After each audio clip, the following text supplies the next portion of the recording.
Radio.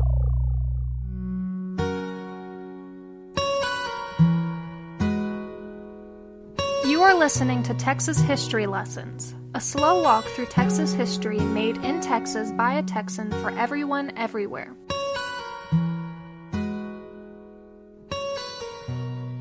Welcome to Texas History Lessons. I'm Michael, and in this episode we continue with part 2 of the Texas cattle drives of 1866 to 1890. Now, before we proceed, I have one recommendation and one clarification.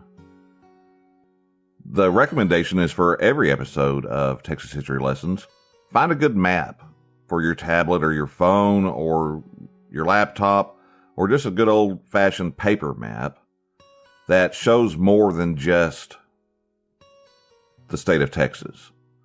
Because to understand the history of Texas requires understanding the history of areas around Texas, areas that have influenced Texas, and the geography of the surrounding area as well, as you'll see as we get into this episode.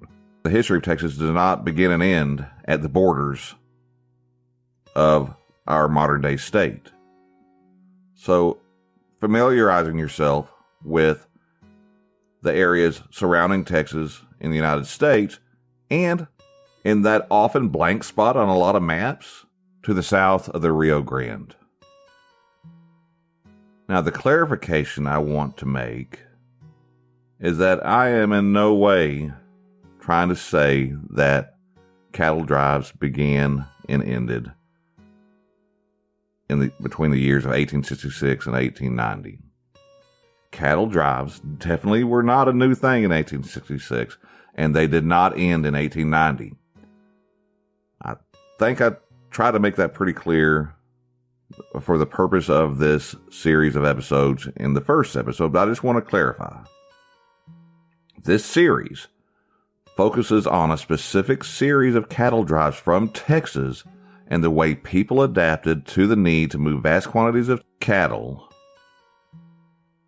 to meet a growing demand in a specific time period and under specific circumstances. Columbus, of course, had brought cattle with him on his second voyage in 1493 to the Western Hemisphere, bringing them to Hispaniola, or modern-day Haiti. Many more cattle were brought in later voyages, and consider that for just a second. Step back and think about that. The transportation across the sea in that time was challenging enough. Bringing cattle in quantity, instead of being the long drive, it would be the long haul or the long float. Bringing cattle like that must have been a specific challenge. Imagine trying to care for and keep the animals fed on an overseas voyage. It must have been an amazing time and amazing people and able to deal with that circumstance. Some of the earliest known cattle to land in actual North America were brought by a man in 1521 named Gregorio de Villalobos. He brought them from Santo Domingo on Hispaniola to the area of modern-day Tampico near the Panuco River in northeastern Mexico in 1521, as I said. The Panuco area became an important cattle center, along with other cattle centers that initially developed to the south and moved north over time to supply the needs of mines and other endeavors. By 1620, the Panuco area had some of the largest concentrations of cattle in all of Nueva España, New Spain. Hernán Cortés also brought cattle to Mexico in 1521, and by the 1540s, the Spaniards had established the ranching industry in America and began driving cattle northwards. Some researchers believe that feral cattle had escaped and wandered north through Tamaulipas and reached modern-day Texas before significant efforts had been made to settle the area. Now, to be certain, cattle were driven far to the north on the expeditions of the conquistadors to supply the expedition's needs. And when the Franciscan missionaries established the missions in Tejas, they likewise established ranches of cattle to provide for theirs and the people they were trying to convert.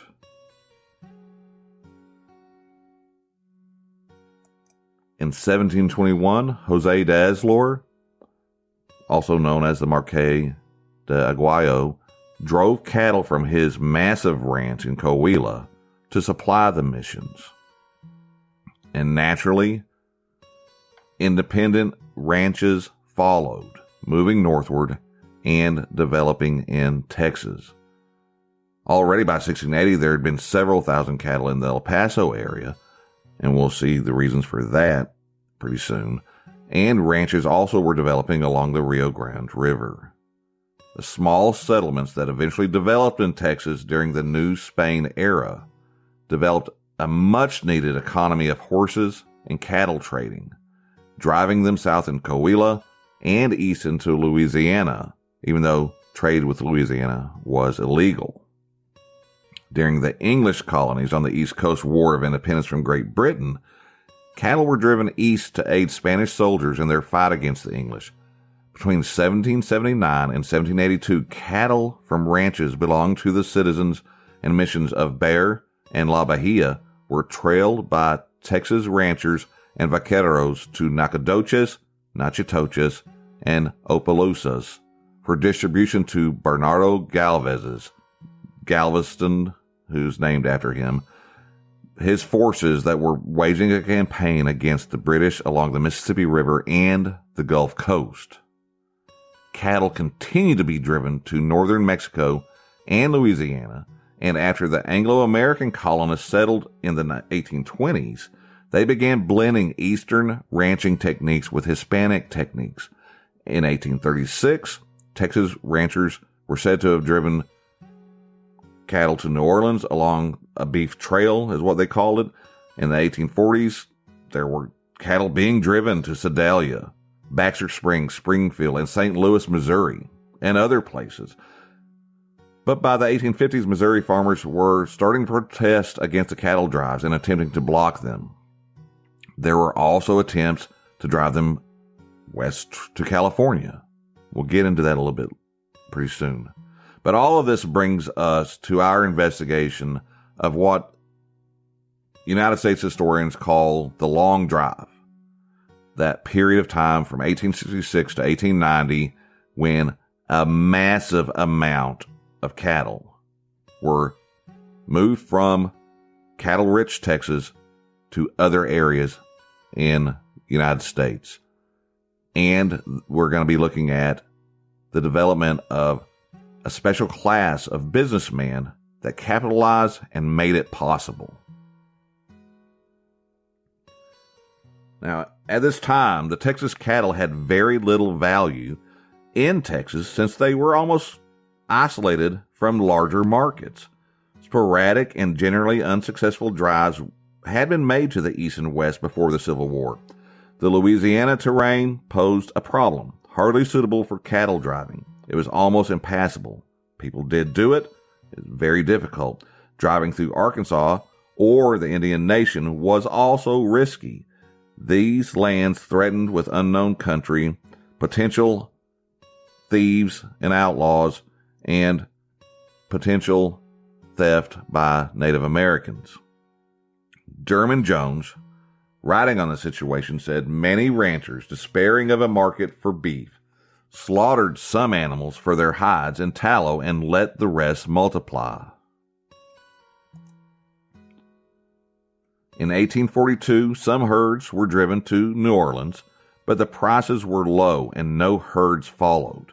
A herd of 1,000 was driven to Ohio in 1846 and sold to farmers as feeding stock.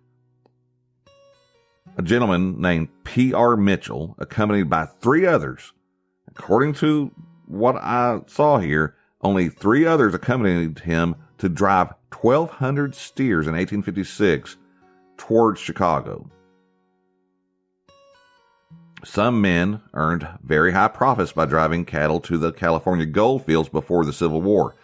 In 1854, steers purchased in Texas for $5 to $15 could be sold in California for prices ranging from $60 to $150. It was such a risky 1,500-mile journey that very few attempted it. Others attempted to drive cattle to the Gulf and ship them to New Orleans and Mobile. This was short-lived also, for the steamship freight prices were prohibitive, eating up the profits. The Morgan Line, a steamship company, did purchase cattle for itself, as many as could be carried, and then sold them in New Orleans and Mobile. For individuals wanting to do this, the freight charges were often way too high.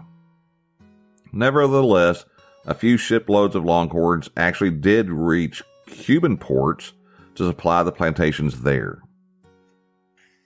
On March 2nd, 1861, Texas seceded from the United States, and on March 5th, 1861, joined the Confederate States of America. Some Texans did join the Union Army, though they were few in number. However, more than 50,000 did fight for the Confederacy. While many Texans left to serve the Confederacy in battle, their herds were often neglected.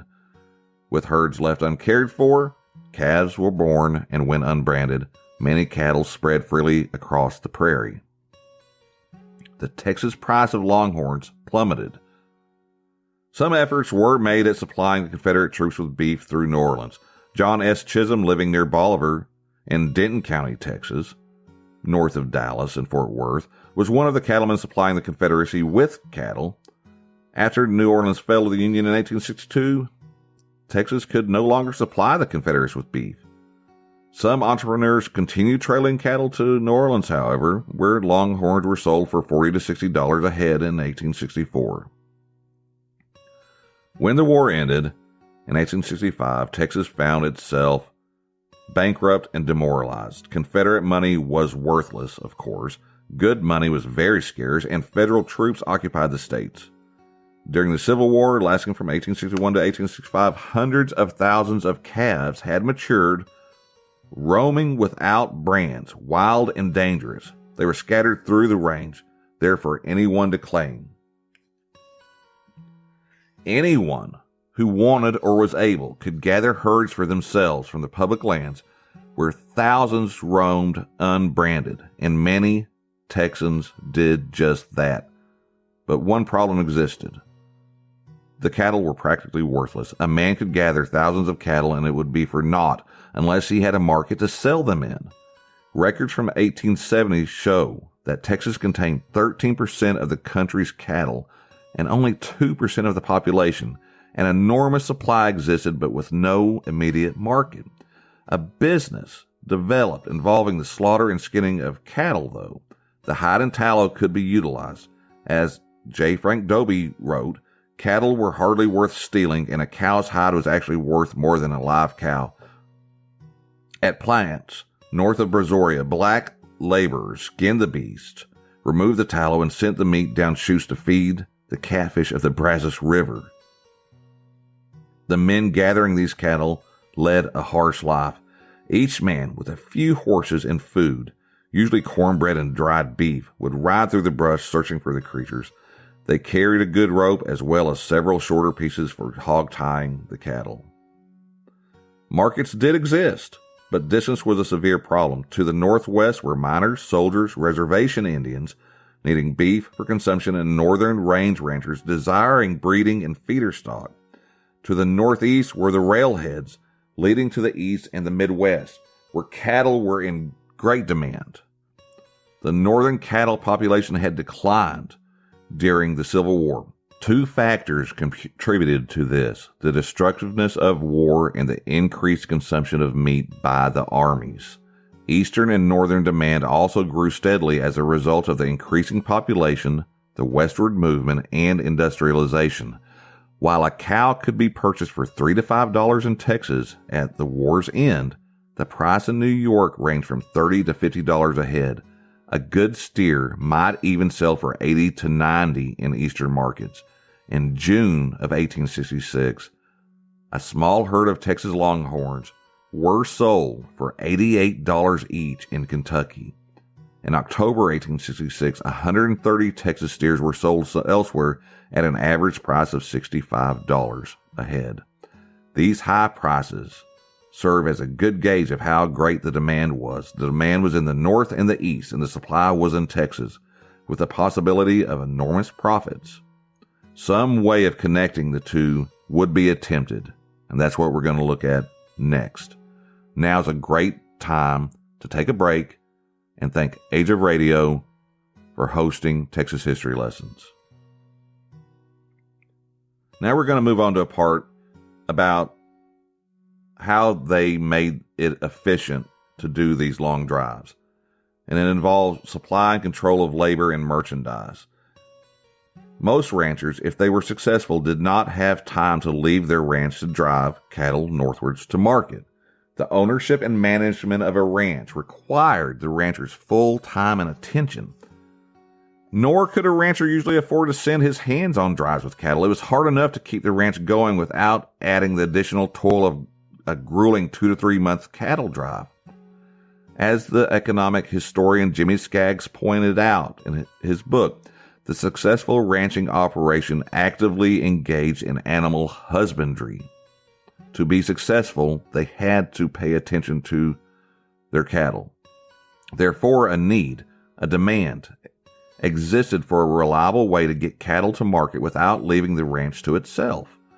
This situation stimulated the emergence of the cattle trailing contractors and drovers.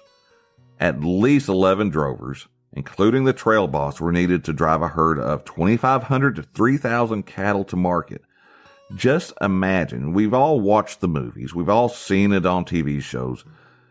If you have any familiarity with cattle, just imagine that many cattle with only that many people. It's a daunting task. Now, these people needed enough food to last them about 3 months. They needed many horses along with other supplies. A trailing contractor would make all the arrangements and furnish all of the supplies, as well as find a northern buyer for the cattle. For this service, he would charge $1 to $1.50 per head, $2 at the most. In order to make a profit for himself, the contractor had to be efficient in organization and management. Ike T. Pryor, a very efficient and therefore successful transportation agent, contracted the delivery of thousands of cattle. He recorded the cost of driving a herd in 1884. The salary of 11 drovers, including the boss, were $30 each for the 10 men, including the cook, and $100 a month for the boss.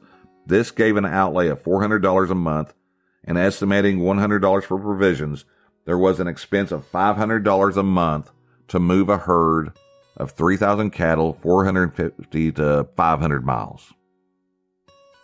Therefore, the expense for a drive of 3,000 cattle from South Texas to Kansas, taking 2 months, would be about $1,000. The contractor could clear a profit of $2,000. It was a very lucrative enterprise, or it could be. Pryor made a total profit of over $20,000 in 1884 by contracting the delivery of more than 45,000 cattle to northern ranchers. The cattle trailing industry was extremely speculative, though.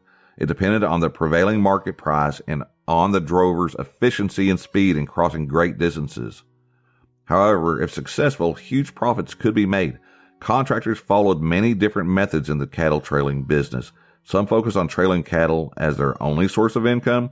Others speculated in the cattle business along with trailing. They would purchase herds for themselves, speculating on prices along with driving other people's herds. A few cattlemen trailed their own herds to Kansas. It did happen. I'm not trying to say ranchers did not ever do this. Of course they did. The chance of making a big profit was too desirable. George Webb Slaughter found this activity very lucrative, earning almost $500,000. $500,000 in the 1860s and 70s. Between 1868 and 1875, most ranchers would employ the services of a contractor or sell the cattle to buyers, who then trailed them northward. Joseph C. Bryant, a successful cattleman in Montague County, Texas, right up there on the Red River where the Chisholm Trail crossing was, began ranching at an early age and later helped organize the Barefoot and Bryant Cattle Company. His company speculated by purchasing large herds of cattle and then driving them to Wichita, Kansas. John T. Little of South Texas, founder of the Little, McDaniel, Schreiner, and Light Cattle Company, was primarily a contractor. He did occasionally increase his profits by purchasing herds and driving them north. This type of speculation was common, As I've said, Little, the greatest of the trailing contractors, some have said, had a hand in the movement of over 600,000 cattle between 1871 and 1887.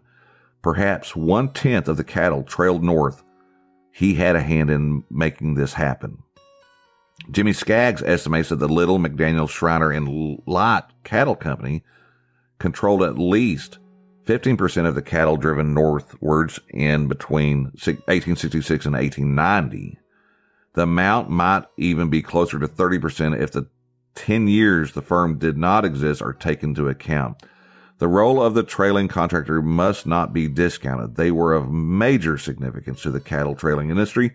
For example, in 1875, 4 contractors moved at least 2/3 of the cattle driven northwards. The most dominant and most successful trailing contractors of the industry were the following gentlemen: Eugene B. Millett and Associates, the Blocker Brothers, the Pryor Brothers, Monroe Choate and Associates, J.F. Ellison and John O. DeWeese, J.J. Myers, George Saunders, and of course, Little, McDaniel, Schreiner, and Lott. Jimmy Skaggs said the following of the trailing contractor: he was a middleman whose earnings came from performing a service or from speculating on future prices by buying cattle that he drove to market, whichever method best suited him, or a combination of the two. He was frequently more businessman than cattleman, and more often speculator than manager. For his other simultaneous investments frequently ranged the full breadth and scope of business consolidation, horizontal, vertical, and conglomerate. The horizontal structure of the business occurred when 2 or more contractors joined forces. Mergers made larger capital resources available and enabled the division of responsibility for the enterprise's activities.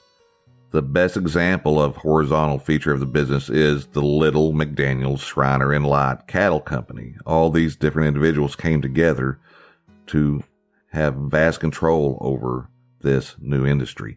The vertical aspect of the cattle trailing industry was the most common structure used by trailing contractors. It resulted when the actual control of raising cattle combined with trailing them to market with other ranchers' herds. I think this is a good point for us to end this episode. I want to thank everybody for listening. I hope you're enjoying it. I'm enjoying reviewing some work I did a long time ago. And I think that as we go on, in the next episode, we're going to look at what they had to do to get ready for the drive and what kind of people were involved. So thanks for listening. If you have any photography project needs, from real estate photography to aerial videos of property or different events, be sure to consider contacting Panther City Air, based in Fort Worth. They are capable of doing all kinds of projects, aerial photography or videography, filming, construction progress documentation, roof or tower inspections, crop health analysis, 3D modeling, and many other things. So visit panthercityair.com to see if they can help you out with something.